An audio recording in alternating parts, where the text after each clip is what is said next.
Welcome to the show about all things making music, from the creative process and workflow to gear and recording techniques. I'm your host, Brian Funk, musician, producer, Ableton certified trainer, and author of the 5-Minute Music Producer. Let's learn to become better music makers. Welcome to the Music Production Podcast.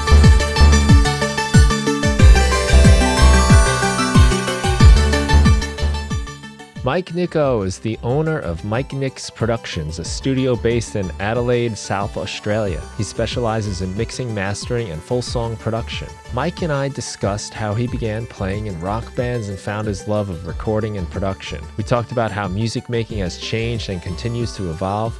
Mike spoke in depth about his mixing and mastering workflows and philosophies.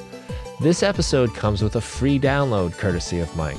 Follow the link in the description and the show notes to get Mike's mixing and mastering checklists, as well as his own presets for the Slate Virtual Mixing Rack plugin.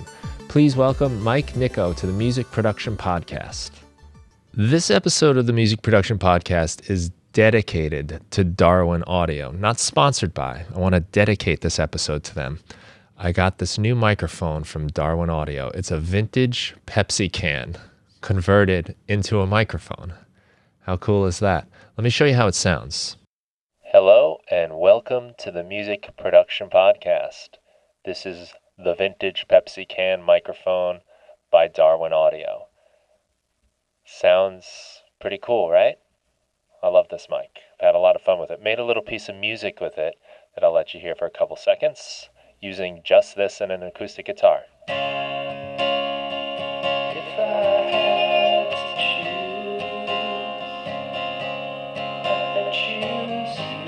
It's a lot of fun for getting recordings with character in them.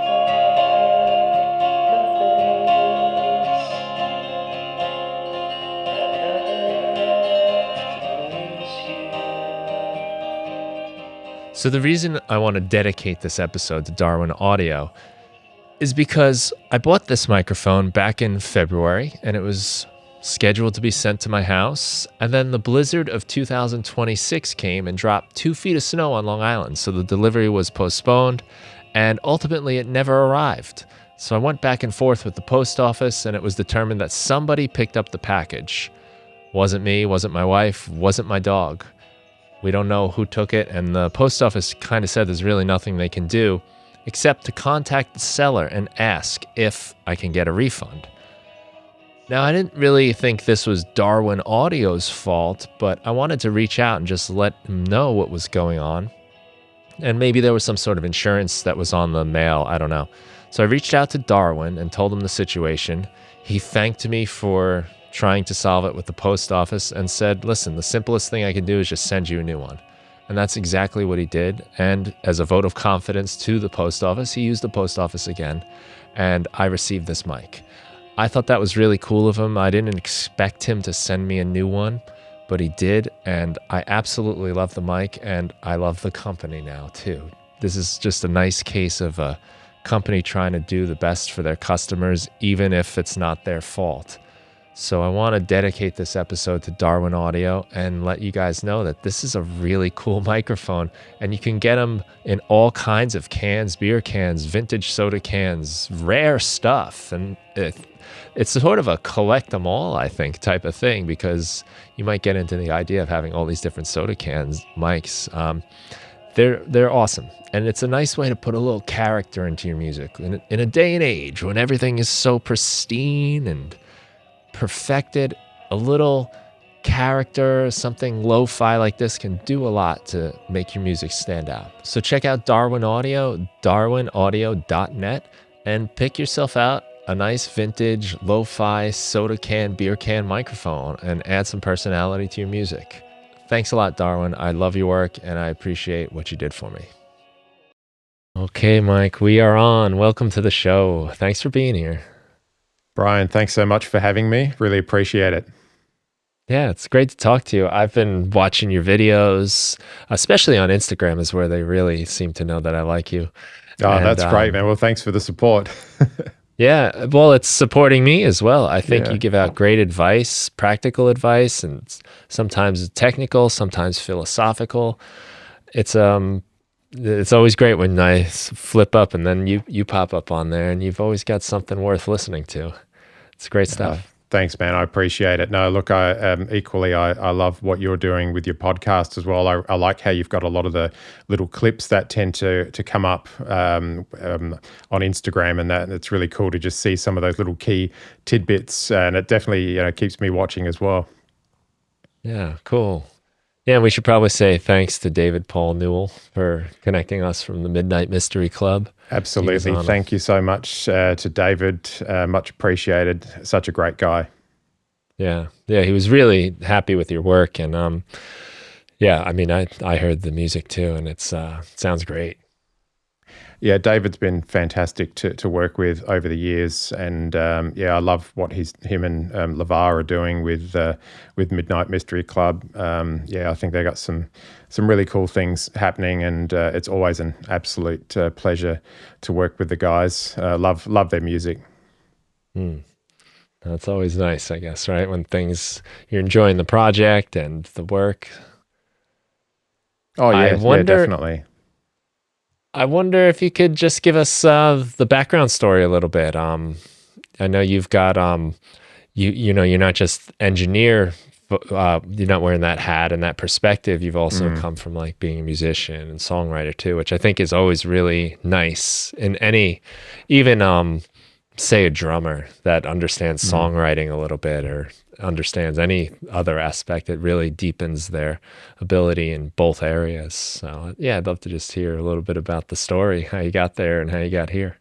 Yeah, absolutely. Look, I think sound and music, I think, is something that I've been obsessed with as far back as I can remember. Even as a young kid, I remember playing like this little ukulele around the house, and then I started walking around with one of those little rectangular tape machines, those little portable ones, and excuse me, I used to just walk around the house just recording sounds, or I'd record my younger brothers having an argument and play it back to them. And I was, even just simple things like, messing around with the microphone on the tape deck and listening to the sounds it would make if you blew into it or if you tapped it against something. So I think I always had a bit of an obsession with sound, and I have a theory that it was like I'm compensating for my terrible vision. I think that's so I've sort of have this hyper awareness hearing or something. That's kind of my theory. But I was always obsessed with music. I think, like I said, as far back as I can remember, my first inspiration, I think, to play the guitar was, hearing Dire Straits and Mark Knopfler. I grew up in the 80s and 90s, and first time I heard like Money for Nothing, I just, it really made me take notice of the guitar, and I think I became really obsessed with the idea of learning guitar. And then through early school, I remember I couldn't get into the guitar class because it was full, so I went into violin because I thought, cool, that's got strings, so I'll just run with that. And I remember playing that for a couple of years, but I always wanted to play guitar, and eventually I end up being sort of self-taught over the years. I mean, I played a few instruments through my school years, and eventually finally acquired a guitar and sort of spent years and years just teaching myself, and got to end of high school, and class of 95, me and two school friends decided we wanted to start a band, and we were really into that whole 90s alternative rock grunge thing. It's funny because once it hit 95, it was kind of the start of, I guess, what people call like the post-grunge era. So we were kind of in it. It was a funny time. I mean, the music scene here in Adelaide, it was very vibrant. There were so many great bands, and it was really hard to sort of get a foot in the door. But we were naive young musicians. We couldn't play that well. We didn't have great equipment. But yeah, we were heavily influenced by bands like Green Day, Smashing Pumpkins, Nirvana. I was a big fan of The Cure as well. So there was that kind of darker, sort of moody, chorused guitar sounds. I think even at that time, using a chorus pedal kind of wasn't too cool in 95, but we were kind of into that. So we were a bit of a blend of a lot of those bands. And yeah, we played a lot of gigs. I've played in many bands over the years, even played in a tribute band for a while. We were sort of like a Britpop tribute band where we were playing kind of Oasis and the Stones and the Smiths and all sorts of bands. And we played a lot of gigs. Cool. You know, we got to support some bands, some iconic Australian bands like Mental as Anything. I'm not sure if you've heard of those guys. But yeah, we played a lot of shows. And then I sort of went into the whole, went into the blues thing sort of in the mid sort of 2000s, around 06 or thereabouts. I really started getting heavily into blues, Stevie Ray Vaughan, John Mayer, was heavily into things like sort of Steely Dan, Boz Scaggs, and a lot of that sort of late 70s, what they call yacht rock, I guess you could say, and sort of went heavily into that. And that became a strong focus for me for a number of years. I started doing some advanced jazz guitar and things like that. Had a mentor for a while, which really helped me. And he actually got me onto, back then, Cubase, which is what led me into the whole production mixing side of things. I'd always had, just sort of like your basic 4 tracks or just, sort of analog style recording devices. And then, he sort of showed me Cubase, which was back then was mostly known for synths and kind of just the whole production. It was a really strong production suite. I used it for mixing a lot, and I to this day I'm still a heavy Cubase user. It's my primary DAW. I have used Pro Tools a lot over the years. I've often run 2 setups where I've got both Mac and PC, and have Cubase and Pro Tools as an option. But yeah, that's where I sort of started getting heavily into the production side of things, mixing not only my own recordings, but friends, they would send me their tracks, or I'd take the laptop and we'd tinker around, and I really found myself becoming heavily into the recording side of things and mixing. It was always something I was really, really interested in. I think the first time I was in a studio with my first band and we recorded like a 4-track EP, I just remember the idea of being in the studio and seeing the console and just hearing everything come together. And I guess back then, like in the mid-90s, I just remember the whole mix down thing was kind of a bit of an afterthought. I think it's become much more of a thing now, but it was kind of just something. I mean, what we did was like at the end of the day, you'd finish tracking, and I remember the engineer was like, "Okay, we're ready for mix down now." And I was like, "Well, what's mix down as such?" And then once I realized that's the stage where you actually start, piecing everything together and adding the reverb and the compression and all of the hearing it come together. And I remember being like just absolutely, fascinated with that process.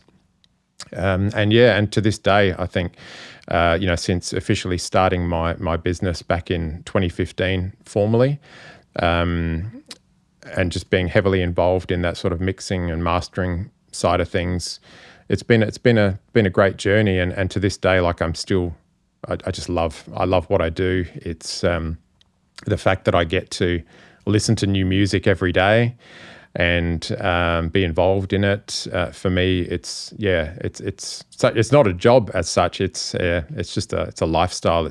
Music is just something I've always done. Like I said, as far back as I can remember, and it's just what I do, I guess.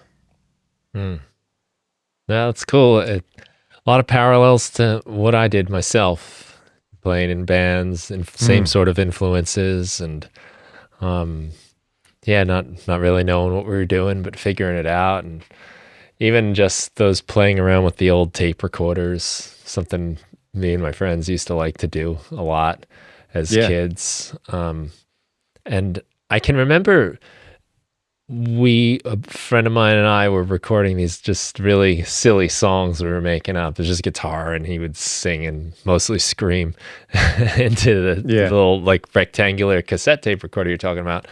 But sometimes we would record it and it would be ferocious. We'd be overdriving we'd be saturating the tape, and all that. And other times we record it and it was so weak sounding, and we had no idea why. It didn't make any sense to us.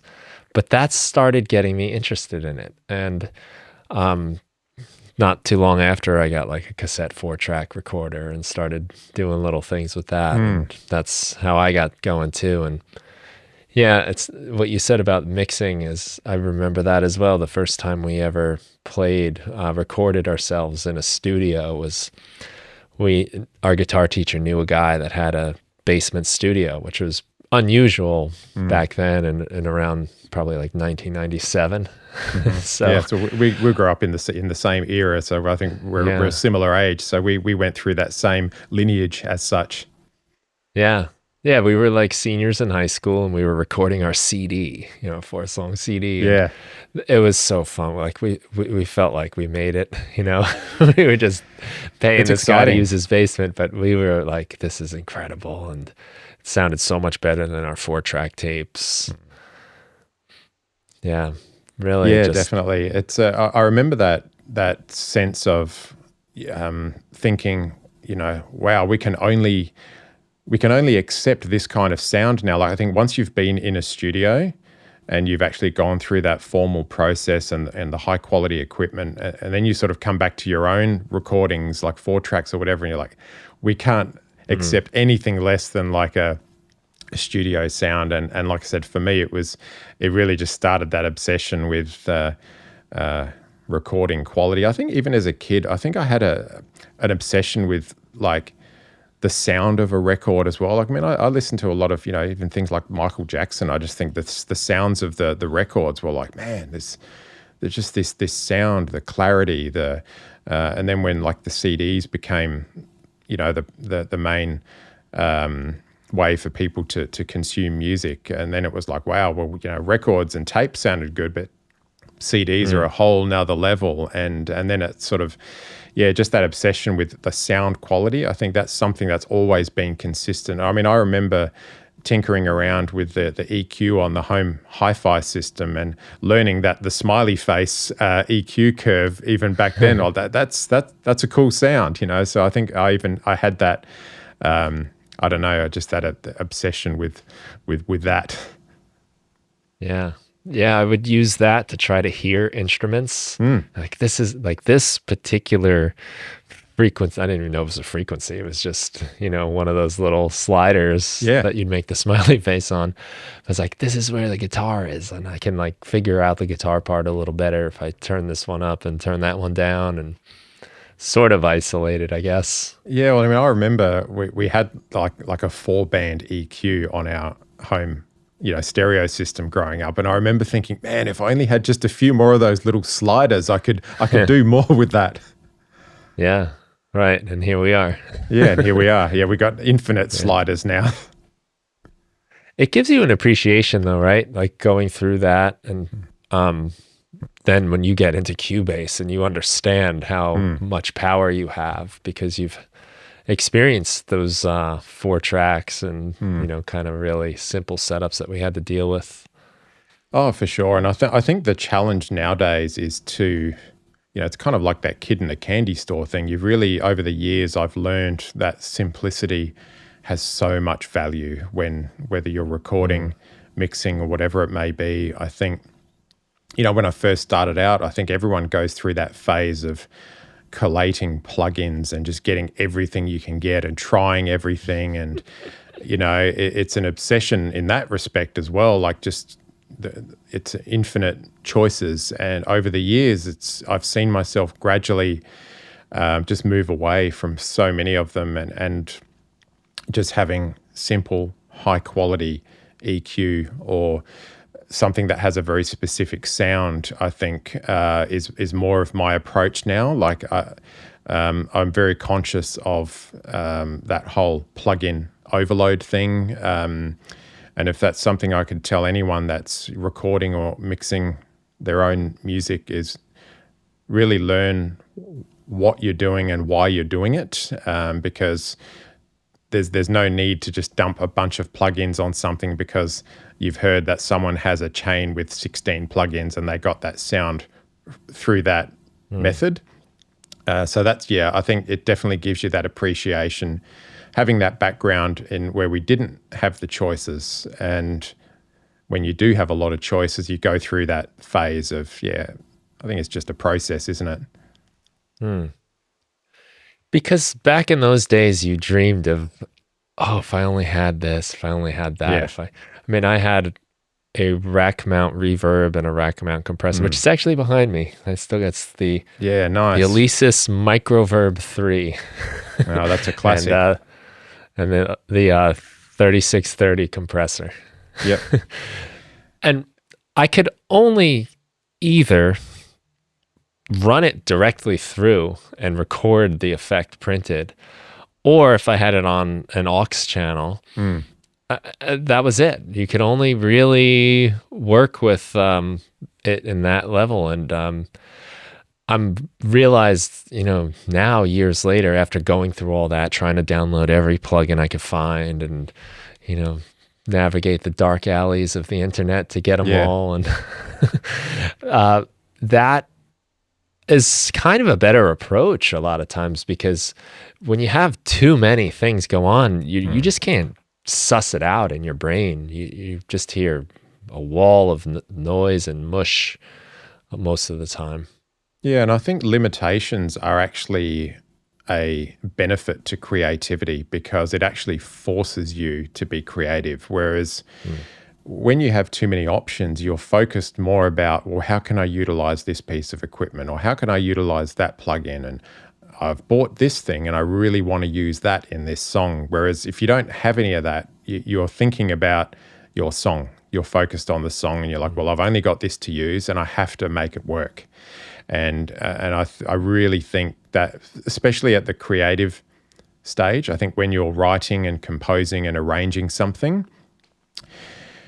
the less you have, I really think that helps the creative process. And I think, even if, if you're in the electronic music space where you've got infinite synths and things like that, I think even just limiting yourself to maybe a couple of hardware synths it forces you to focus on, well, this is what I can get out of this instrument, and it just limits you in that respect and prevents you from going off on tangents, which ultimately just kills the vibe a lot of the time, because you're no longer focusing on the inspiration that led you to want to make the song.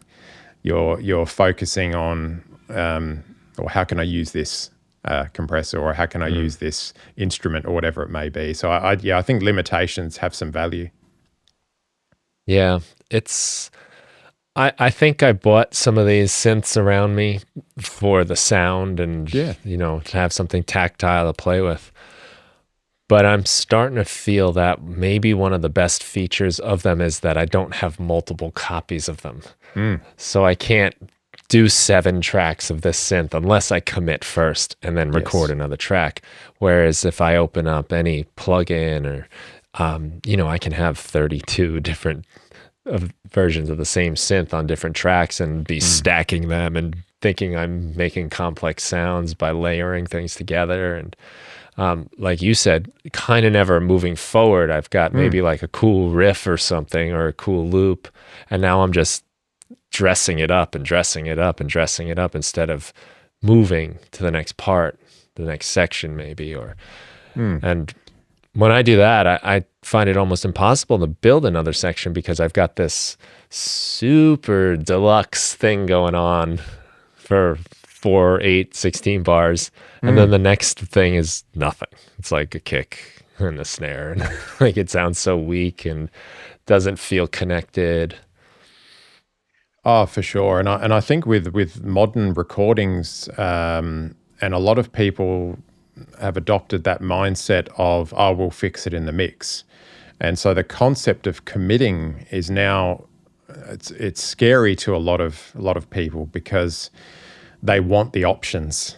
They want to know that, we can mangle the sound in any way that we want, or we can manipulate it. We can do whatever we want with it, with plugins or whatever it may be. And I think what often happens is, they'll maybe try 20 or 30 different approaches for a particular sound and get to the mix, and they're like, hey, we didn't quite get what we wanted through, this part of the production. We're hoping you can do X, Y, and Z in the mix. And I think then you're putting yourself in a position where it's hard to be happy with the mix because you're not happy with the recording.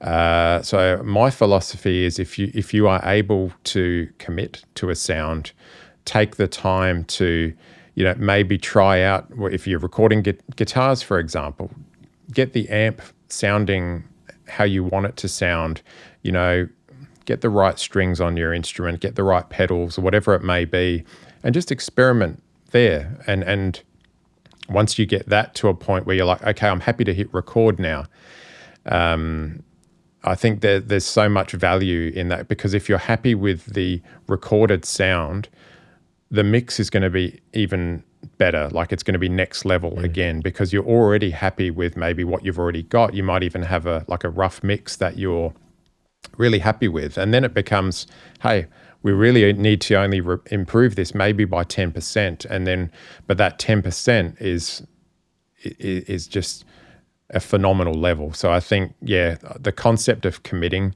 and I tell this to a lot of people that I work with, that get into the habit of experimenting when you're recording and committing to a sound, and get it to a point where you're like, you know what, I really like that, and I'm really happy with where that sits. Well, every sound kind of informs the next sound, right? And you're building stuff to work together. So when you do make those commitments, if I say sequence some drums and I print them to audio, I now have to make everything work with that. Yeah. Whereas when I don't commit, I can maybe, okay, I got a cool beat, and then this bass is really neat, but I'm going to have to do something to the drums now to make it fit. And then you fix the drums and your keyboard's all out of whack now. So you got to change that, and everything gets affected. But reacting to what you have, I find is, a much better way as well. And it's very easy to fall into that wall of sound nowadays because of the infinite choices. It's very easy for things to quickly become just mush. And I think once you've done a few recordings and maybe you've had a bit of experience, I think you start understanding what true dynamics is and what creating space means.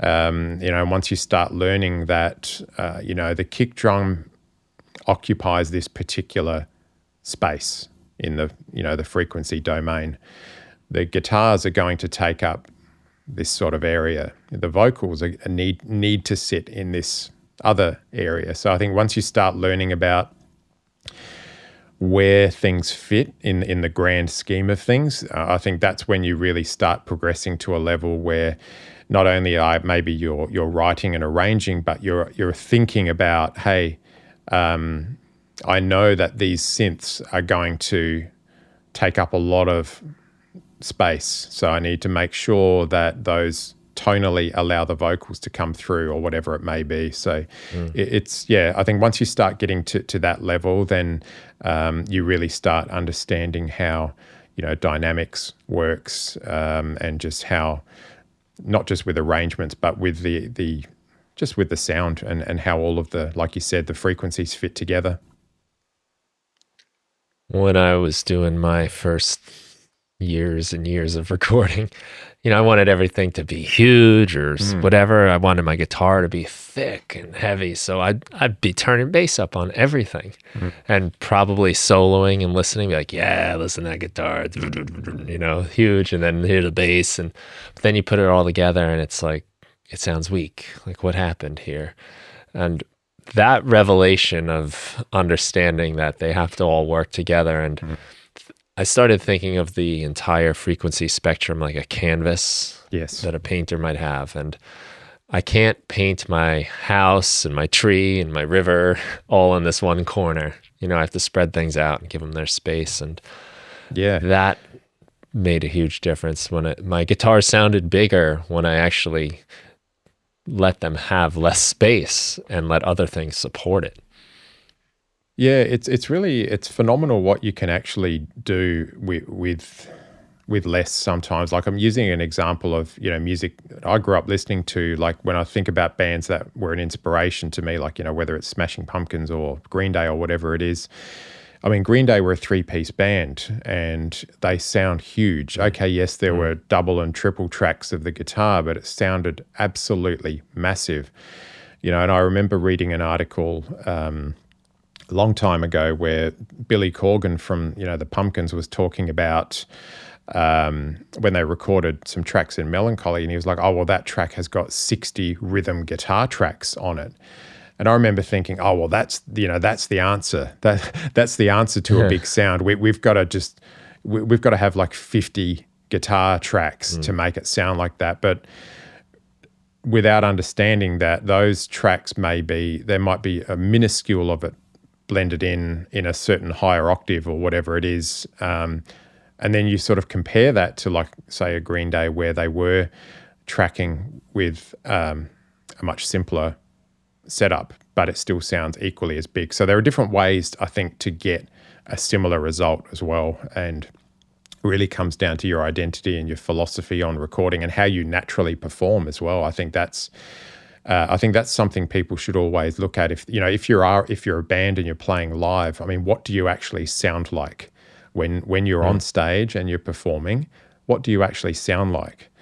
And I think it's easy for, when you're in the studio, it's easy to say, well, let's add another 10 guitars.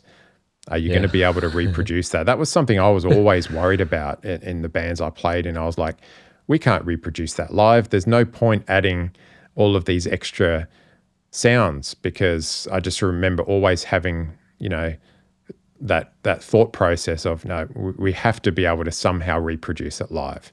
And it's a different thing altogether, of course. But I think philosophically, that's where, a lot of modern bands struggle, because they do often record these elaborate tracks, which has made them heavily reliant on backing tracks now.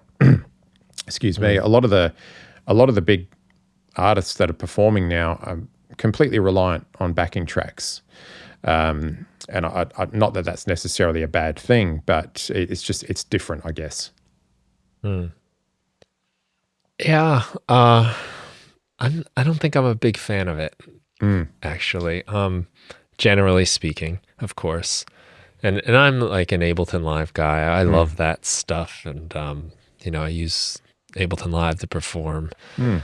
But in the rock band situation, I don't have a lot of interest in it.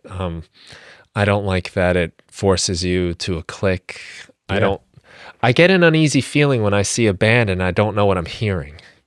I see, okay, there's these 4 people playing, but where's that sound coming from? And where's that? And I don't know if that's really what they're playing. And it just makes you start wondering if you're really hearing anything after a while. Are they singing? Because there's another track. There's all these harmonies.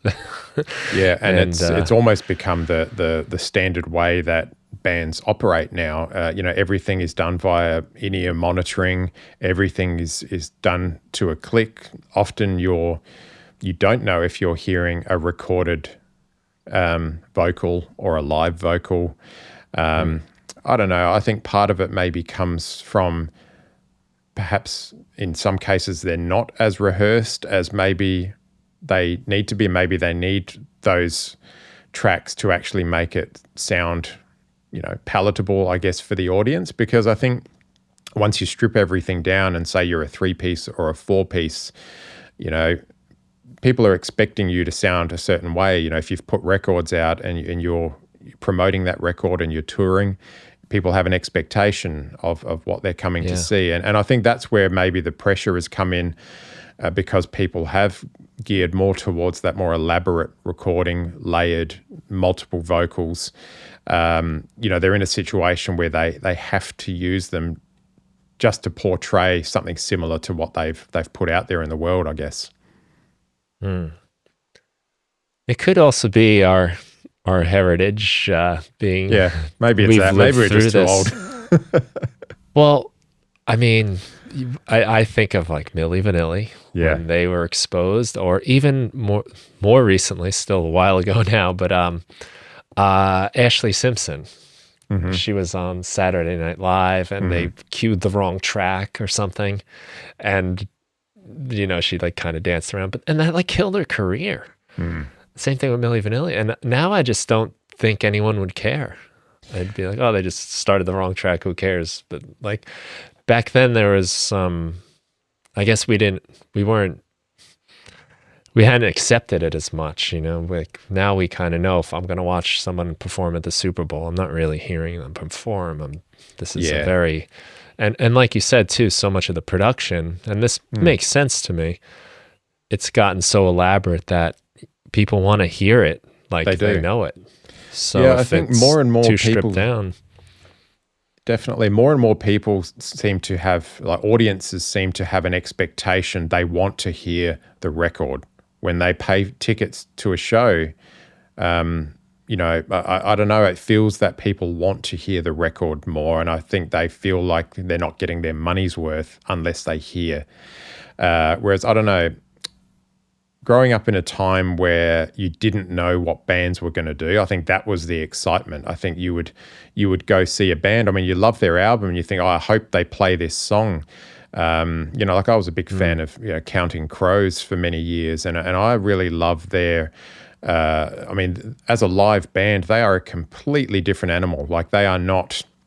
They are completely freeform to a degree, even to the point where the singer, Adam Duritz, is he almost just goes on these poetic tangents, and it's each night is different. And I don't know, I find that interesting and exciting to go to a show where, okay, yeah, you've got some songs you'd love to hear, but I think part of a show is, you're not 100% sure maybe what they're going to do. And I find that was always exciting. I mean, there were some acts where you thought, if they play this song, it has to sound a certain way, and you might be disappointed if they didn't hit the mark, so to speak. But overall, I think even now, if I go to a show, I'm hoping that I'm going to see the group or whoever it is do something interesting, maybe something that's not necessarily how it is on the album, and I find that far more exciting than just paying tickets to go see a show where it's just going to sound exactly like the recording. I'm not sure what the appeal of that is, but it seems, I guess, a lot of people do have that attachment to it now. Well, to bring up Billy Corgan again, I think I read an interview with him in Guitar World in the 90s where he said, I don't want to hear a band sound exactly like the album. I have the album. I want to hear something different. I want to have a new experience with that. He kind of echoing what you're saying. And I think in the example of the Counting Crows too, I get the sense just by the way he sings that his vocal performances are probably pretty like malleable, that he's kind of riffing, and I think a lot of the records are probably just what he was doing that day. That day, yeah, absolutely. I think that's exactly what it would have been, and I don't think they would have ever played a song the same way twice, and he probably had slightly different lyrics, like you said, depending on what he was feeling on that day, and just that ability to interchange and just work on the fly. I think it's pretty cool. Yeah, and that would be what I'd want to see him do, I think. Much the way if I was going to see, I don't know, like Eric Clapton play, I don't need him to be note for note on the grid, click track to what I want to see him just play guitar in real life, in real time. Definitely. Reacting. But yeah, I guess that might be, I wonder if that is a product of production that we've just kind of got now, that we want this live performance to be on par sonically, of similar quality and also just I want it to sound like what I know. Yeah, and I think because we've created this ecosystem of everything being reliant on what's in the computer as well, I think now that the computer is now what used to be the big recording console and all of the equipment. Like the computer is really the hub of everything, whether you're tracking analog instruments, guitars or synths, that the computer is the hub. And we've created an ecosystem where everything exists within that virtual world. And so we've become reliant on how that all works. There aren't too many performers now where the whole show is not really run by some sort of laptop or multiple laptops, whether it's the backing tracks, the lighting, whatever it is. Everything, it comes back to that central hub of the computer. And I think that's just where everything exists now. And so it's to recreate a lot of those complex layered recordings now, it's almost impossible, because you'd be in a situation where you'd probably need a 15-piece band to, if someone was individually playing all of those parts, then I just don't know how it would practically work. And kudos to those artists out there that are actually, in a position where they're able to bring out, a string section or multiple keyboard players, whatever it may be. I think, good on you for giving it a shot from that side of things and trying to recreate your elaborate recording in a live sense. There aren't too many that are doing it now. I mean, it's the economies of scale with how music works makes it very difficult to justify that sort of cost as well. I think that's a big part of where things are at now. I think so many things are cost prohibitive in the modern music world. Whilst the entry level is, it's very easy to get into it now. You can buy a cheap laptop, you can get a free DAW, you can get some free plugins, and you can get up and running quick. I think that's one of the best things that has evolved over the years, is that creative people and musicians and artists now have a much lower barrier to entry. So you don't have to save up thousands and thousands of dollars just to get some basic equipment. You can get up and running for a very low entry fee now. So I think for anyone that's creative, to be able to actually be creative without having to spend thousands of dollars, I think that's one thing where that's evolved over the years. I think the whole gatekeeping side of things has changed the way the industry works. I think it's anyone can work now. You can create music at home, you can create it with your friends in a basement, whatever it may be. It's an open platform for people to access now fairly easily. It is a really cool thing. And even just for beginners, opening up GarageBand or anything like that, even on the phone, I mean, you're already as well, like at such a standard of quality above where we could ever get with our 4 tracks right out of the gate. So it's encouraging, and it's I really hope that makes people make more stuff, make more art, because I do worry, and I think we talked a little bit about this right before we hit record, just how times have changed and we're so distracted by those very same devices that give us all this power.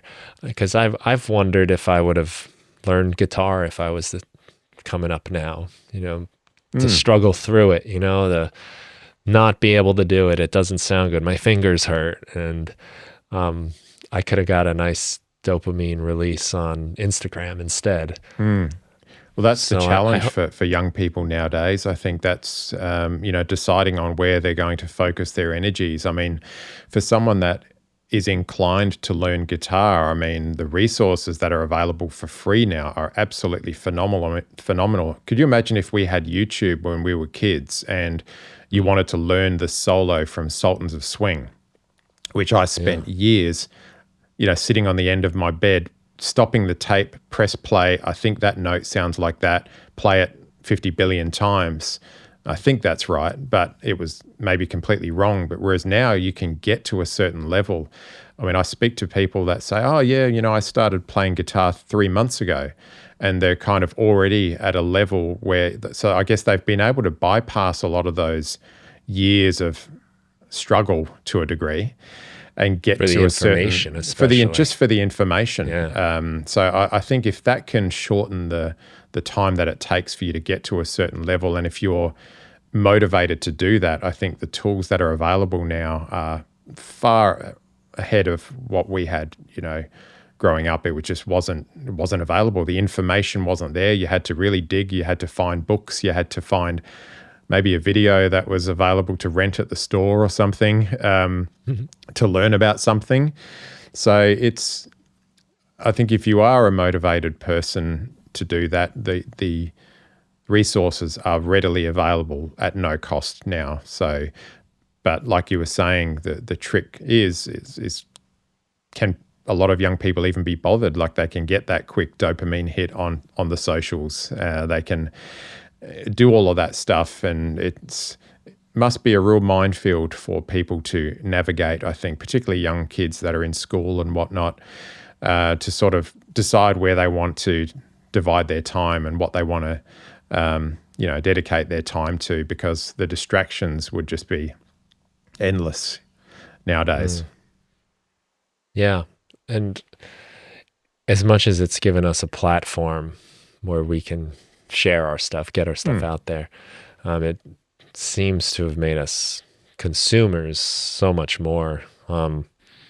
I can definitely speak for myself. I mean, there's just so much information I take in every day, and so many people's YouTubes or channels or Instagrams, and that I really enjoy it.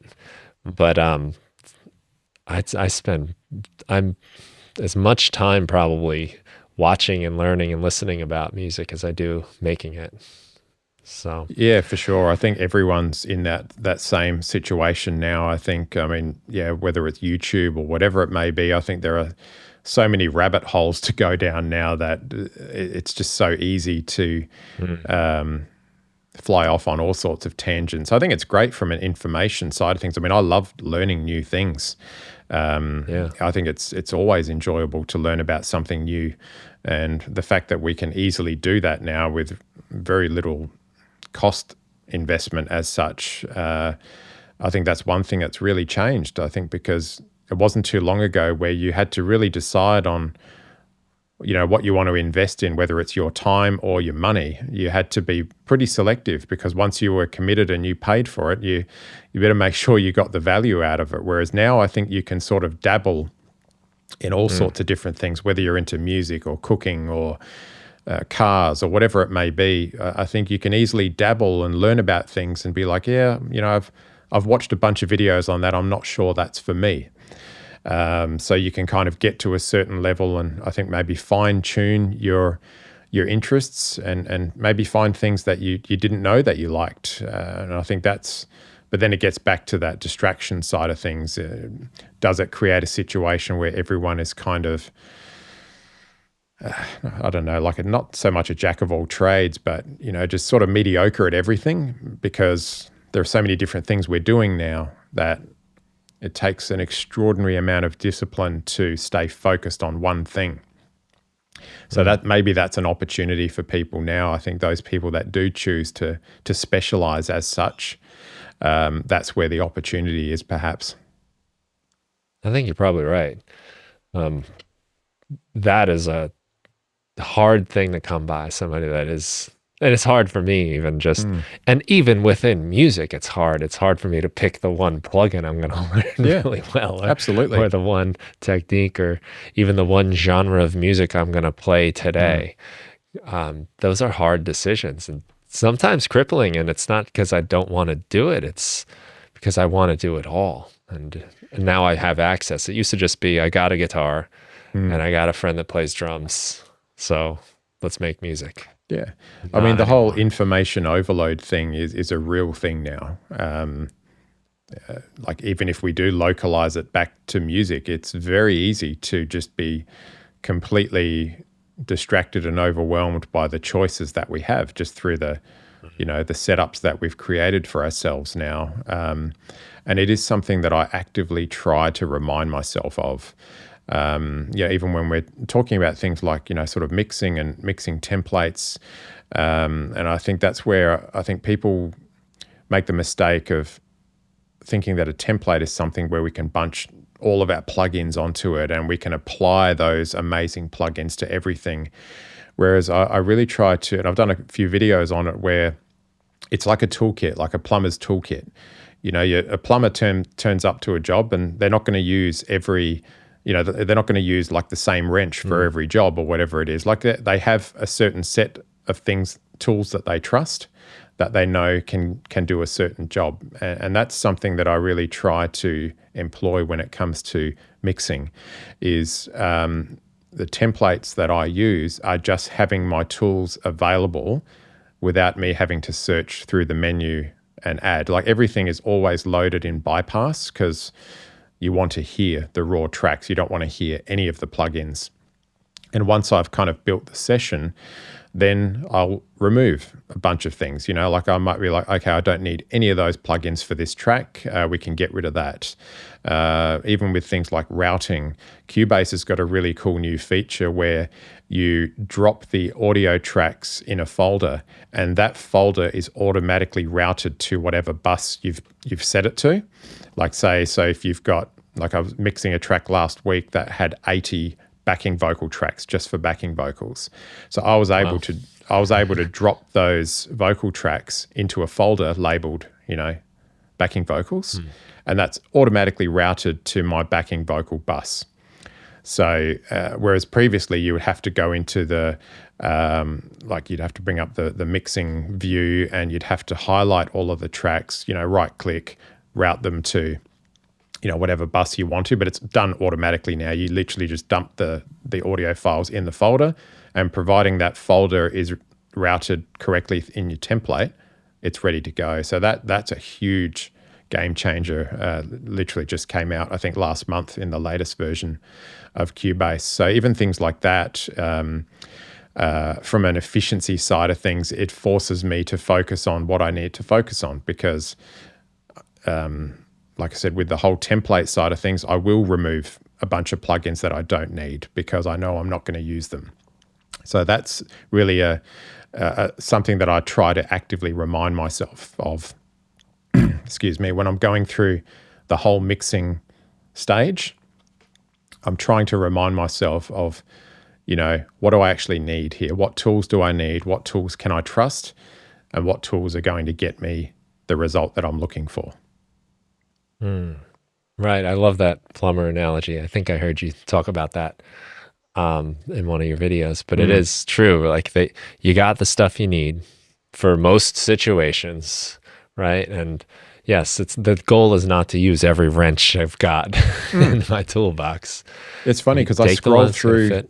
Yeah, I scroll through my plugins sometimes and I come across ones and I thought, oh, wow, I forgot I had that plugin. That's a great plugin. I might use that one day. It's, but yeah, like I've really tried to consciously gravitate towards my go-to tools.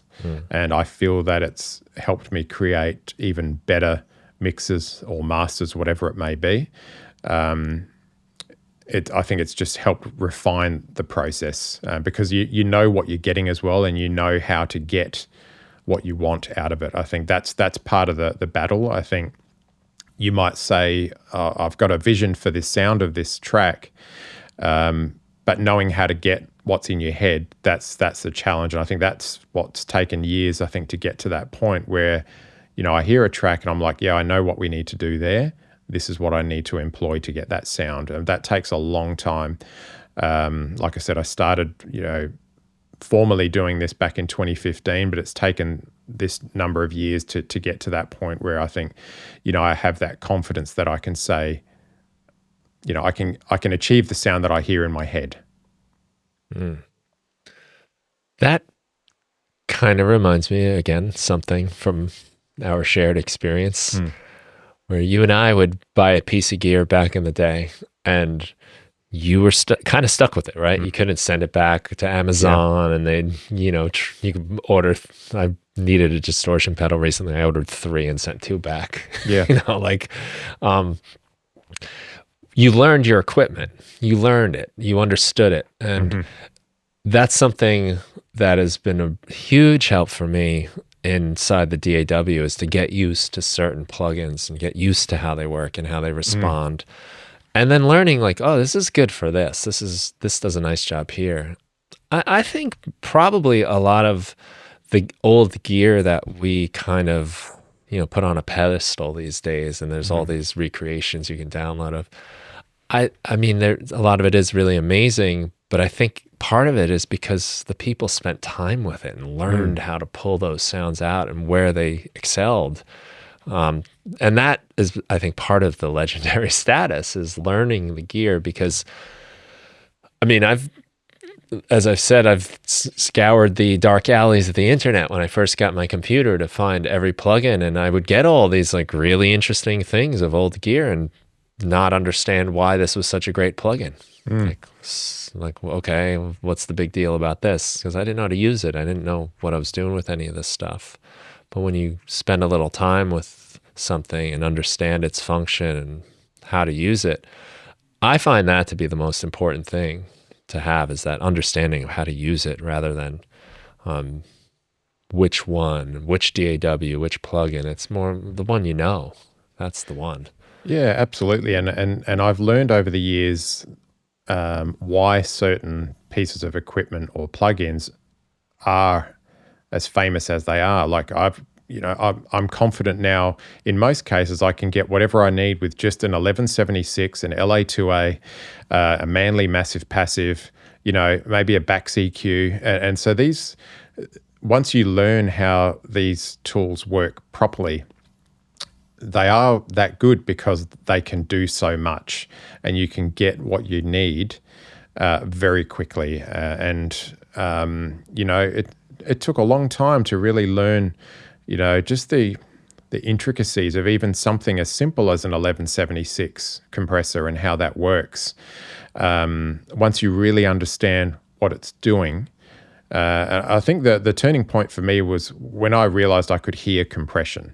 In the early days, I'm like, oh yeah, I think that compressor sounds cool. And then once you can actually hear what compression is, you understand attack, release, and ratio and how that all works, and you can hear it. Like, if you can hear an 8-to-1 ratio versus a 2-to-1 and you know what it's doing, that's when I felt the game really changed for me, because I could impart that sound whenever I needed to, and I knew how to get that sound. So that was, and it gets back to what you were saying about learning your equipment, whether it's a distortion plugin or, whatever it may be.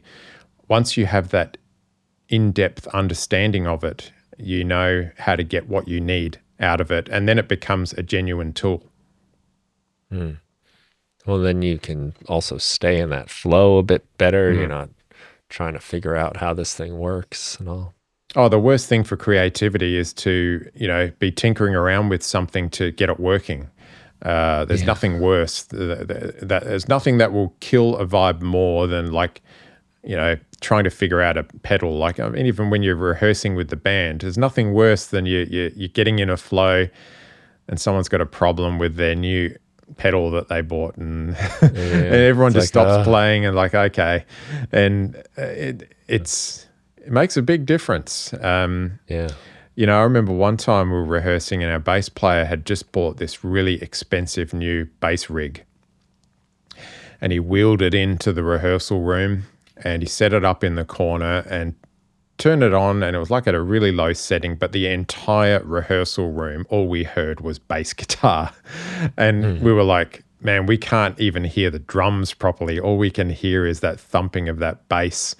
And the whole rehearsal session was just basically him calibrating the bass guitar.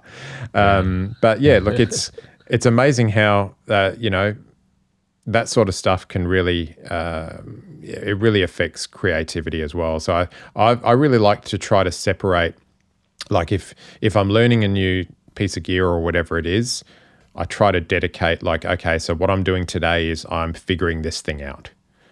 It's not a creative session, it's a tinkering session or it's a learning session. I think being able to segment that and separate things, I think that's really important even when you're recording and producing, being able to separate when you start the mix and when you've decided that the mix is complete before you go to mastering. I think separating those phases, the recording stage, if you're still arranging and you still haven't decided on whether or not that second verse works or whatever it is, maybe you're not 100% ready to formally record, maybe you're still demoing. But I think having that, that conscious approach of, okay, we understand we're not ready to record yet. We're still demoing, or, we're not ready to master yet because the mix is not quite where we want it. And I think just, separating things, I think is a huge benefit in that, whether it's from when you're learning something as opposed to, when you're mastering a final record. Right. You kind of know. It's nice to decide to, and I do both ways, right? Like, because a lot of times when I'm writing, I'm producing, I'm mixing, I'm doing it all at once. I might not even have the idea yet. I'm just, and I guess you would say that's kind of demoing. But most of the time that becomes the final thing anyway. But when it's something maybe like with the band I play in, where we have the song, we know what we're doing, it's already kind of put together, that stuff has been figured out. It is very helpful to say, okay, we're done recording stuff now. Next, or we got the guitars, they're done, and move on from there. Because otherwise, I've done it where like I'm mixing the drums. We recorded the drums and I'm like getting the drums sound great and they sound awesome now, and I have no headroom for anything else. The bass player comes over and we try to do bass, and I got to undo everything I did anyway. I got to circle back. I've made the song sound great if it was a drum song only, but it's not. And I think once you're at a certain level of proficiency like you are, you can blur the lines more easily because you sort of know what the end goal is, and you can blend those lines of production. Oh yeah, let's kind of get this sound, whether it's with drums or whatever it may be. You kind of know where you're going with it, and I think that's where it becomes part of that whole fluid process of creativity. And I think you definitely have to be at a certain level of proficiency to be able to do that. And it's certainly it's something that people can do. Absolutely, it's I think the separating of the task is definitely helpful if you're even at an intermediate stage, maybe where you're still finding your identity as well and still finding what your sound is. That's where I think it can be hugely helpful to separate each task. But yeah, definitely once you're at that, there are many producers that are, at that level where you can be like, I'm kind of writing, I'm kind of arranging, I'm kind of mixing. I've got one ear on the master as well. I'm like, we're sort of lingering around this sort of level of loudness at the moment. I'm pretty sure we can get there by doing X, Y, and Z. That's definitely more, it's a way that you can do it. Absolutely. Once you have that level of proficiency, and even that in itself can be, inspiring to work that way as well. It's different for everyone, I guess, isn't it? And whatever level you're at. Yeah. And I think maybe even just styles of music too. Certain styles kind of are more production heavy, and more sound dependent. And others are more song, that kind of stuff, arrangement. Yeah, definitely. I guess I wanted to ask you a little bit about what it's like for you when you get a song to mix, something comes in. You've kind of mentioned you've got your templates, so you've got like your tools are there, kind of almost like the chef too, the mise en place. Like that's you've right. got everything there. Same concept. What are some of the first things that you do as you're starting to, I'm assuming people will be sending you probably the individual tracks, maybe stems, but I would imagine you're probably getting everything separate. Yeah, full multi-track for the most part. Is usually what I'd be getting. I love to listen to the rough mix. I encourage people to, if they don't have a rough mix, that's totally fine. I think rough mix for me helps give me a picture of how the artist views themselves as well, how they perceive the song, what they prioritize. When I'm listening to the rough mix, I'm listening for, okay, well, what's the prominence of this guitar here? Okay, well, that solo there is really important. Or, and I'm really trying to just listen to the song. That's one thing I find really enjoyable, just sitting back, pressing play and listening to the music for the sake of listening to the music. And what I'm trying to do is connect emotionally with that track to get a feel for, what is the song making me feel as like, say, if I was listening as a music fan and I was listening to it, what am I feeling? What am I thinking about when I hear it? Does it remind me of another song? Does it inspire me in a way where it's like, oh, wow, I think this song would really be great with X, Y, and Z, or this type of sound. So that's initially what I'm listening for. And that's a big part of it. I always like to have a chat to the artist as well and say, hey, what are you hoping to achieve with this mix? Like, what are your goals? Is it part of an album? Is it part of an EP? What's the overall vibe that you're going for? Bit of a Q&A to try to sort of get an idea of what they're hoping to achieve. That's part of the process. And once I've been through that, and I generally tend to get to a point pretty quickly where I'm like, okay, I definitely know where I want to take this mix. And then it's a process of diving into the individual tracks. I'm looking for making sure there is no clipped files there where there's distortion or just some abnormalities. If there are any problems with the audio files, I'll sort of go back to the client and say, hey, I notice your kick drum is clipped on this one. Any chance you could bounce me a fresh version, maybe with a little less level or whatever it may be? So I'm looking for, I guess at that stage, the technical issues that may be preventative through the mix. A lot of mixing initially is problem solving. It's finding issues. I may hear those issues in the rough mix. I might be like, oh, wow, that the low mids are completely out of control here, and I can hear that it's coming from the bass guitar, or I can hear that it's coming from those two synths that are panned out left and right. So a lot of those things I'm generally hearing pretty early on in the rough mix, and then it's a process of elimination. First thing, I like to get my grouping and routing done, like with the, like the mixing checklist that I've got there. It actually tells people to sort of number their files and also almost categorize them. So like if it's drums, put drum/snare, drum/hi-hat, drum/kick, whatever it may be, so that those are all grouped into, okay, that's all drums, that's percussion, that's acoustic guitars, that's electric guitars. I think that's a huge benefit. I think, from a routing perspective as well, when you're setting up a mix, it would be exactly the same. I think if you were mixing on a massive analog console, you want to set things up in sort of groups so that you're able to apply maybe your high pass filters to the group as a whole and things like that, and shape things in that way. But yeah, that process of elimination is the first part, the setting up of the mix, making sure the levels, the whole gain staging thing is really important. Gain staging effects, if you are using plugins, they react differently dependent on, how much level you're sending to it. So I have my certain plugins are calibrated to a way where as long as I send them certain amount of gain, I know that they're going to be in the sweet spot as soon as I hit that level. So that's also part of, setting up my template, is setting it up so it's more conducive to correct gain staging as well. I like to route things to group buses, and then even to the point where there's an all music bus, there's an all vocals bus before it hits the master. So I can control the instrumental as well as all of the vocals before it hits the master and things like that. So, but that's definitely the core components of, when I'm setting up a mix, that's really critical for me.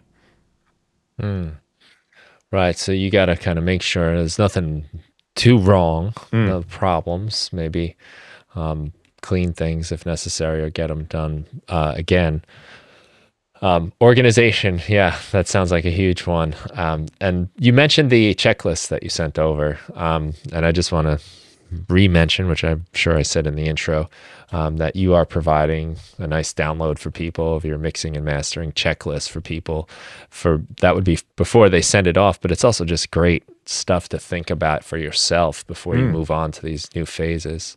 It is, yeah, definitely. It's very easy to, I think, forget about some of those important little tasks. Whether you're preparing all of your recorded tracks for mixing, or if you're preparing your final mixes for mastering. Because the other thing we're always looking to do is we're looking at making sure the final masters are presented in a format that is going to last for many years. So, if people are consuming your music in 50 years, 100 years time, whatever it may be, hopefully they are, we want to have audio that is archived to a level where it's going to stand the test of time. So that's something that is really important. So those checklists can be really helpful in just reminding you, to do certain things when you're finalizing your tracks.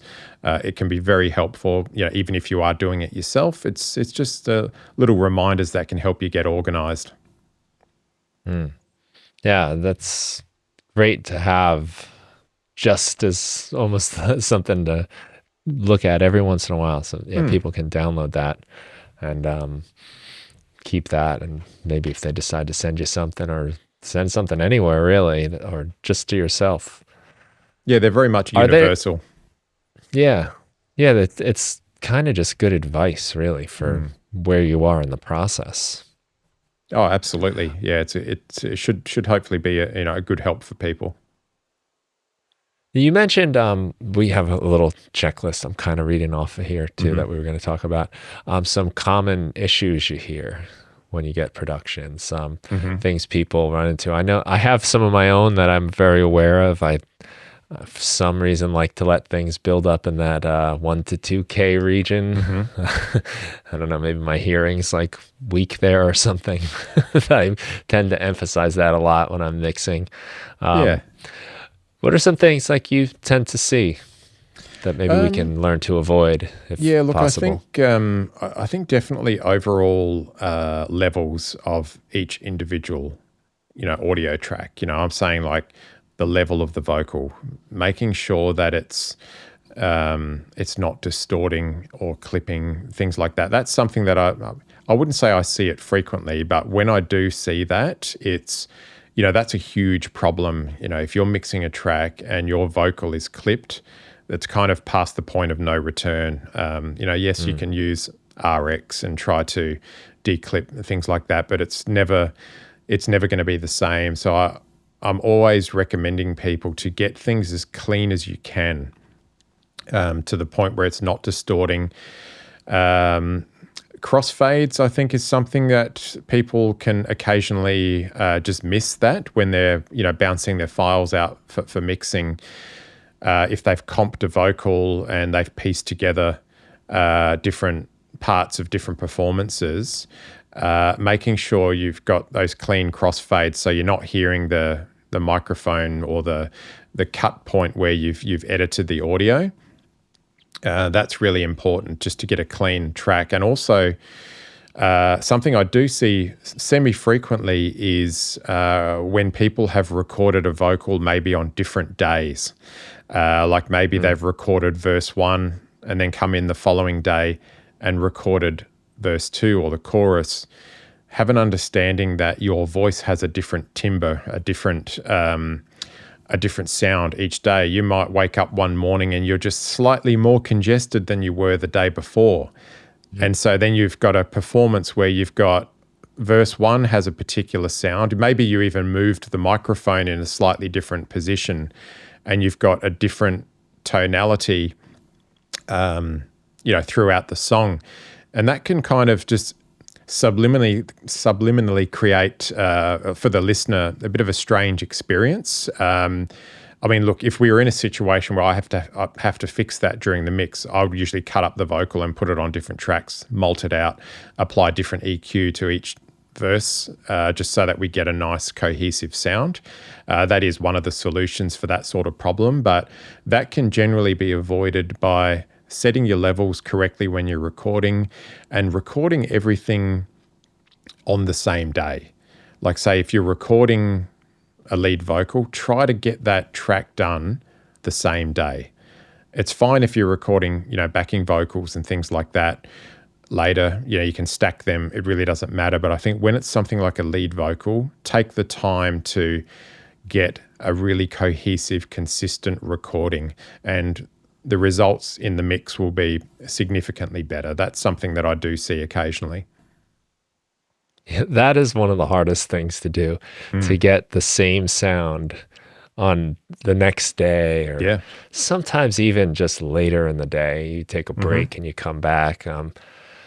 If you might be able to get away with it maybe if you do the chorus and the verse separate, but yeah, if you're trying to, it's something about vocals that there's so many factors: the distance from the mic, the like you said, how are you feeling, your energy level, and For I sure. agree with you on that. I really do try to make sure that that stuff happens in one shot as best I can. Yeah, I mean, look, the best vocalists I've worked with, when we've done recordings and we've done tracking sessions, they have a defined process. When they come into the studio to record, they have a certain drink that they bring with them. They might have like some warm tea or some lemon water or something.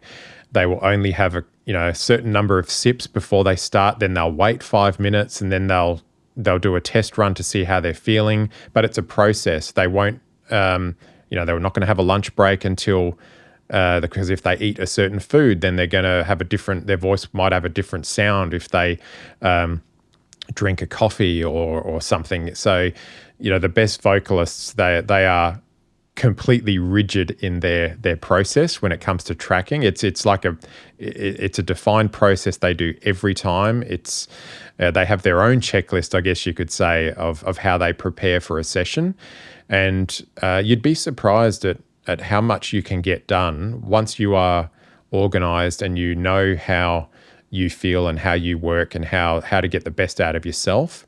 You can come in and do a 2 or 3 hour session. You might even be able to track a few songs in that time if you have a process. So it's definitely, like, if you are a singer and you record your vocals a lot, I definitely recommend taking the time to work out your process, what works best for you and gets you the results that you want, because that will really give you consistent results that you can repeat each time as well. Yeah. Yeah, I think that applies too in a lot of ways, just knowing when you're best, what time of day you're fresh and, inspired and stuff.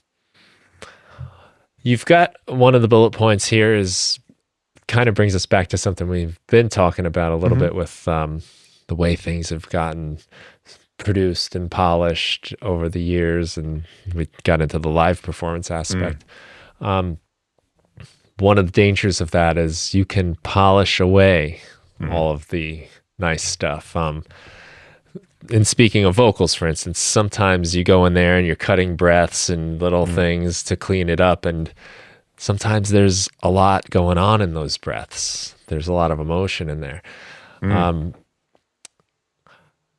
How do you approach that? This kind of keeping it, you want it to sound slick, clean, or whatever the particular aesthetic is, but there's some weird invisible line, and it's like a blurry line, kind of like what you were saying too about with Green Day and like Smashing Pumpkins and the difference in recordings where, as I'm adding like a couple extra guitar overdubs, it sounds really cool. And then like, all of a sudden something is gone, and it didn't happen after that last overdub, but along the way, these things get lost. They kind of slip away, fade away or something.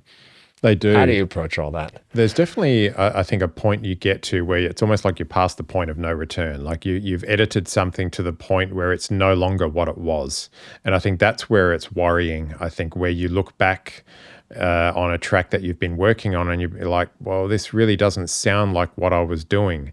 Particularly with vocals, if you do start going down that path of editing out breaths and every little intricacy of the human voice, it's very hard for the listener to relate to it because we don't sound like that. When we're talking or when we're singing, we don't sound like that. The breaths in particular, that's something that I'm really focused on, because that can be the dictator of how something actually feels. It's very I mean, if you listen to some of the most famous recordings, there are breaths everywhere. Huge ones, quiet ones, unnaturally sounding ones, but that's that's the nature of the sound. That's what makes it appealing to people because it's real. And they're like, oh, well, that's a person. And I sound like that too. Or I have that tendency. And I think people relate to things that are real. So I think when it comes to polishing your recordings, there's a certain, I mean, it's genre dependent as well, because sometimes it calls for a unusually polished sound. Sometimes it might be a certain pop track where we do edit out every single breath because we're going for a very specific, almost robotic sound. So that then becomes a creative choice. I think it really is something that's genre dependent. If you're recording a jazz track or a jazz vocalist, you're not going to touch those breaths or any of those little segues into the next vocal passage, whatever it is. You're not going to touch them.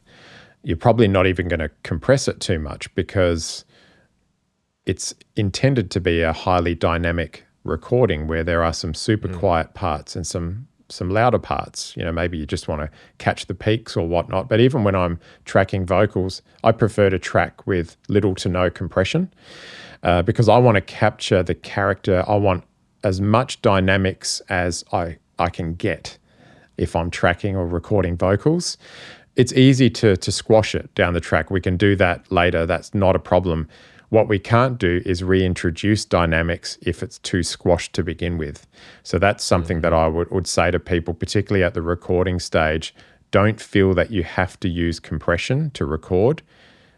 I'd rather you use zero compression and just make sure it's not clipping.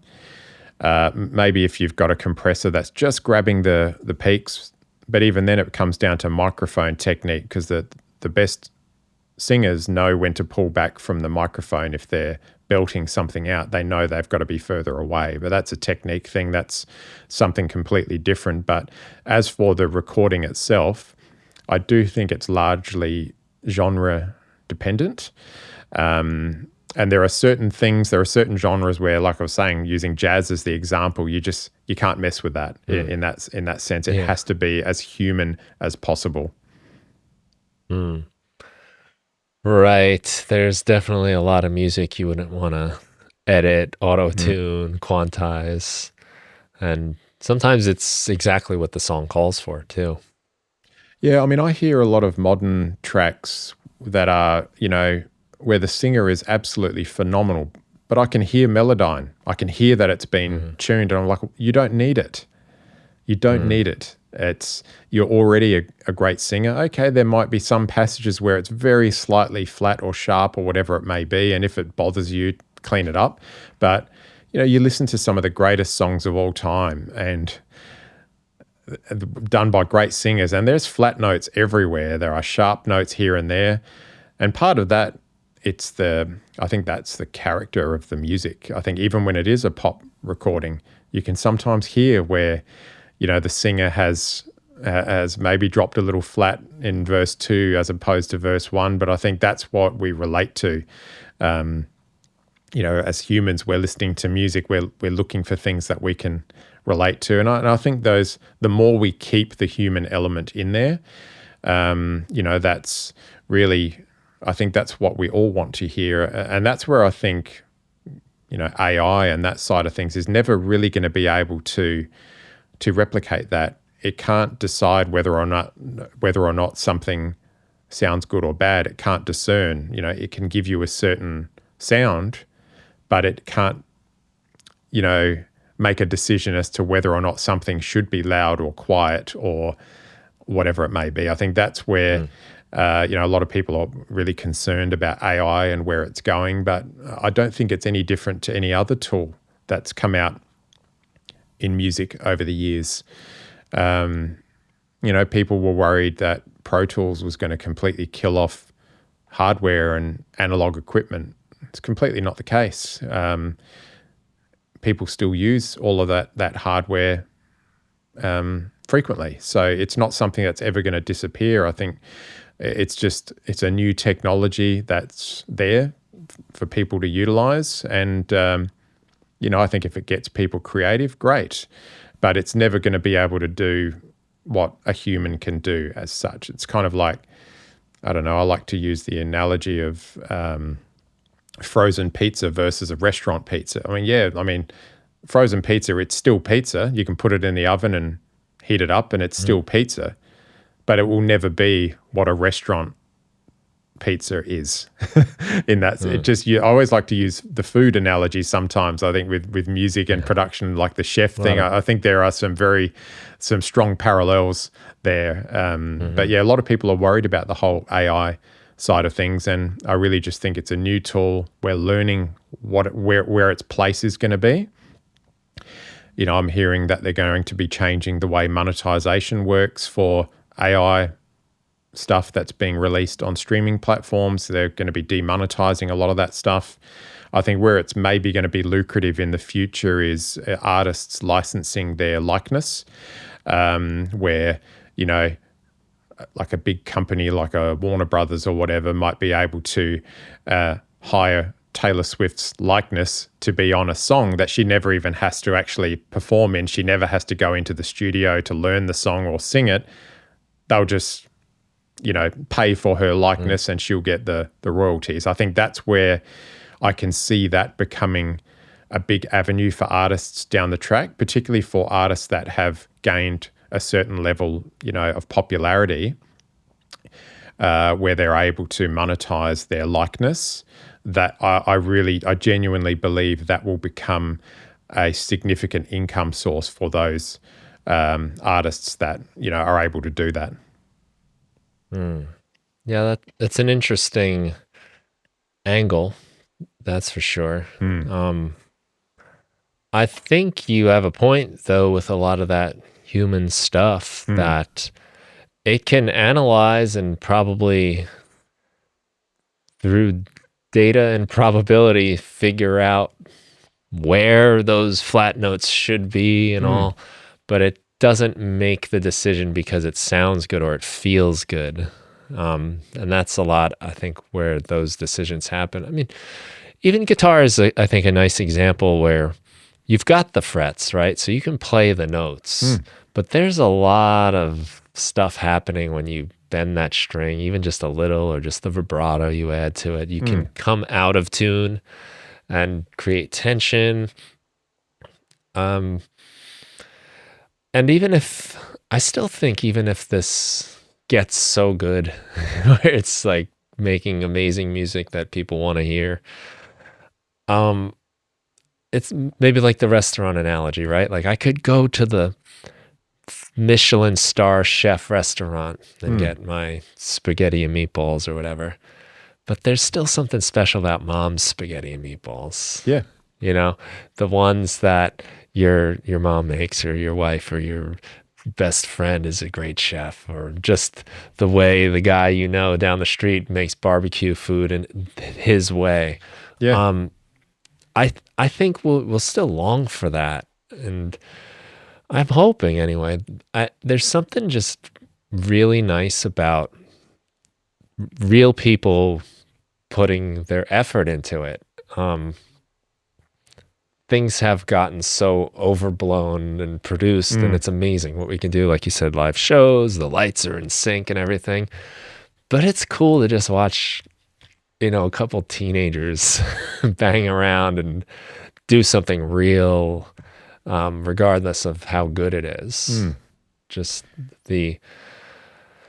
there's something special about that, or somebody picking up an actual camera when you have a phone that probably has better quality than some of these old cameras even, but that deliberate act of taking the picture with the camera, and there's no other focus, and you're working to find what's beautiful in that moment with the limited amount of film you have. You're making those choices and decisions.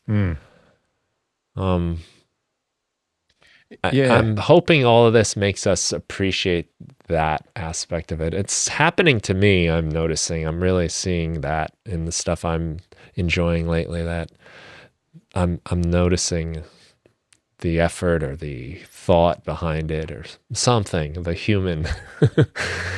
I like humans, I guess. Yeah, and I think it's all tied to our emotional experience. You talk about, you might prefer, your mum's spaghetti over the fancy restaurant, because it's tied to our human emotional experience. It made us feel a certain way. And yes, I mean, the restaurant might be technically absolutely superior in every way, but it's not tied. We don't have any ties to it. We don't have any connection. We don't have any emotion attached to it. And that's where I think it's similar with music. Yeah, you can have the most perfect sounding track, whatever it may be, but what is our emotional connection to it? What does it mean to us as a human? And I think that's where, like you were saying, I just don't see how AI or anything like that is ever going to be able to replicate the experience and recreate how we feel when we experience the real deal or whatever it may be. Yeah, and all of this stuff, like you can still appreciate those 5-star Michelin chef spaghetti meatballs, right? It's not exclusive one or the other. Yeah. And even just getting back to how we connected, that Midnight Mystery Club worked with you and recommended you, and that was, oh cool, like, I'm already like into what they're doing, and now let me get deeper and learn more about like who they worked with, and the fact that you can get something mastered online, AI or whatever. There's a lot of ways you can do that, but I kind of like knowing that someone took the time with it and thought about it, and maybe somebody that I care about or that I appreciate their work with, and it went through their lens, and here it is now through that journey. This song has now gone on its own life, kind of like almost like a child that you release into the world, and Yeah, then exactly. went through you mixed, you mastered it, now it's back and it's all grown up. Definitely. There's something cool about that. You mentioned like the online mastering side of things. It's really interesting because online mastering cannot determine if the track you are uploading has already been mastered. So it may already be maxed out. It may be limited. There may even be distortion artifacts from the fact that it's been squashed already. It's generally not able to discern whether or not it can apply its mastering effects. Like, it just analyzes the track and applies the effect and provides it back to you, but it can't discern whether or not it actually needs mastering. And I think that's one of the key things about mastering. Sometimes it's what you don't do as opposed to what you do. I think a lot of people make the mistake that thinking that mastering is like the magic bullet, like that's where, it's going to fix all of the problems in my mix, and it's going to sound loud and it's going to sound amazing when I upload it to Spotify. And it's not the case. Mastering is really, it's the final check, I guess you could say. We're making sure it's going to be compliant and it's at a level where it's going to be fine for long-term, even archival audio storage and whatever it may be. But really, it's not a magic bullet. It's just the final check, and I think that's where the automated mastering and the online mastering, I'm not sure that it's really able to discern in that way, because it's not going to give you a track that is untouched. The online mastering would not say, hey, your mix is 100% fine. You don't need to do anything. It wouldn't do that. So, and I think that's where, once again, we get back to the human aspect and having it go through someone's lens and their process and their systems. I think that's really where, when you partner yourself with a mixing or mastering engineer, those are generally the reasons, you should be looking for. What is their process? What do they do? And that's, I think that's a big part of it. Yeah. I like someone that is okay with saying, I didn't really need to do much to this. Yeah. It's fantastic. That's a great perspective to get. And I still think it's worth the money, the cost for their services to, listen to it and say, you know what, it doesn't really need too much. I'm going to do this and that's going to be it. I don't think you're paying somebody because of how much they did necessarily. Yeah, not at all. It really is. It's about the process, and It's I not think per knob tweak and But I think to even get, like say if you've mixed your own track and you've sent it off to a mastering engineer and they've said, hey, your mix is phenomenal. I really didn't need to do much at all. Here's your masters. They're already at an extremely high level. I've just fixed this or that and I've made sure they're compliant with this upload format, whatever it may be. I think that would be extremely gratifying for someone that has mixed their own music and, to have a mastering engineer look at it and say, you know what, you did a fantastic job. You get the green tick. You're ready to upload. So I think even just like you said, going through that process is, that could be extremely gratifying for an artist to get that. My band went to the mastering of our album and sat with him, and he did an awesome job, and he's like turning knobs, I can't even really tell if it's even moving, but he's hearing it, and it was really nice to just ask him, what did you see with the mix that I gave you, and where did you need to do anything, and just that feedback alone was so valuable. Just to hear, this part here, I wanted this little sibilant in the vocal, so I'm trying to work with that. Was really helpful just for the future too, just to get absolutely, another set of ears. There are a lot of mastering engineers that just won't even allow the artist to see anything of what they do. They won't provide any feedback. They'll just give you the masters and say, here's your masters. I'm a big fan of, providing feedback and saying, hey, look, next time you do a mix, I'd love to hear you try X, Y, and Z. I think, you can achieve, a significantly better result by doing this or that. Next time you record and I've helped a number of artists from, they've gone from almost like a semi-beginner stage to a level where they're mixing and sometimes even mastering their own music because they've gone through that learning phase. And I'm always happy to give people feedback and help them learn about, why we do certain things.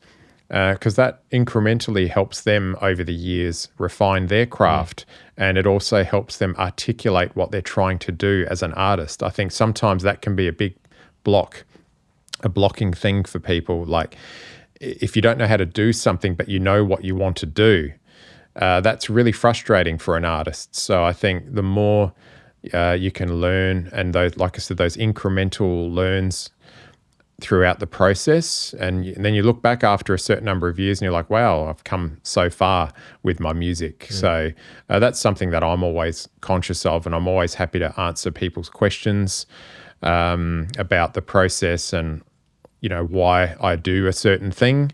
I think that's I think it's great for artists to want to learn that. Not everyone does. Some people just don't want to know about it. They're just like, hey, here's the track, work your magic and just send me the files. I don't really want to know anything about the process, but everyone's different. Yeah. I haven't found that either, that to be anything that takes away too. It makes me want to work with those people more. It makes me trust them more. It makes me just enjoy what they're doing. So I don't know. And I think mastering has always had that. Hide it. Yeah, and I think mastering has always had that reputation of being like a bit of a mysterious, dark art. Yeah. It's totally not that at all. It's like I said, I love sharing feedback with people to educate them on the process and what's involved and how they can better their own recordings and productions down the track. I'm a big fan of that. Whereas, like I said, there are some mastering engineers that it's a closed door, it's a closed book. They like to maintain the mystery, and I think that's changed a lot over the years. I think with the transparency of way the music industry works now, with mastering engineers sharing their process, sometimes even they'll do like a live feed on YouTube and they'll show people roughly what they do when they're mastering. So I think the secrecy has been removed. The tools are readily available for people, and I do feel that a lot of people are more going down the lines of partnering themselves with someone they can trust and they enjoy working with, and they enjoy that interaction and the process of working with that particular engineer. Yeah, it is. It's one of the nice things about the development of our world is this access to information and seeing what people are doing. And hopefully, like you said, it allows more people to get in and be part of it. Absolutely. So we've been going a while, huh? Yeah, time flies. It went fast for me. Yeah, it did go fast. I appreciate your time. We'll wrap this up. But I want to just thank you very much for taking the time here, and encourage everybody to check out what you're doing. Mic Nikou. So we got mnproductions.com.au is the website, which That's all right, this will be in Brian. the show notes. On Instagram, I think is a great way to find you, because you'll pop up with some nice, very poignant and practical pieces of wisdom and advice that I think can help lots of people. It's definitely helped me. Yeah, Instagram. I really love what you're doing. Thanks, Brian. I really appreciate it. And people can check it out on Instagram. I'm also on TikTok at the same address, at Mic Nix Pro, MICNIXPRO. So yeah, whichever way people like to consume their media, it's on all of it's usually the same sort of posts will be sent out through various platforms. I think it's on like the YouTube Shorts as well. So. But yeah, no, thank you so much. It's been really great to chat today, and I really appreciate you having me.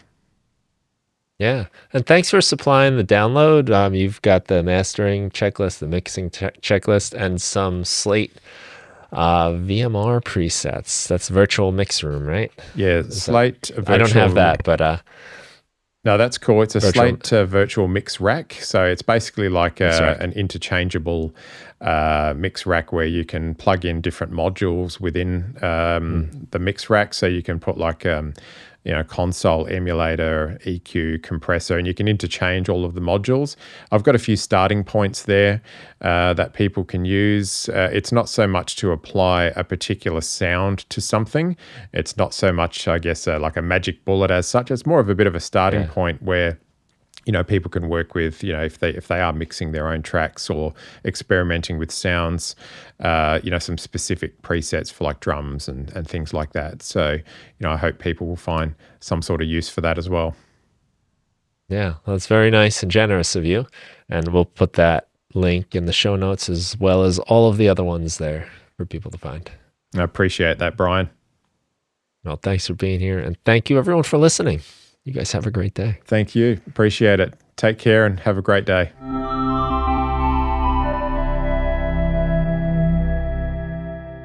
Thank you for listening to the Music Production Podcast.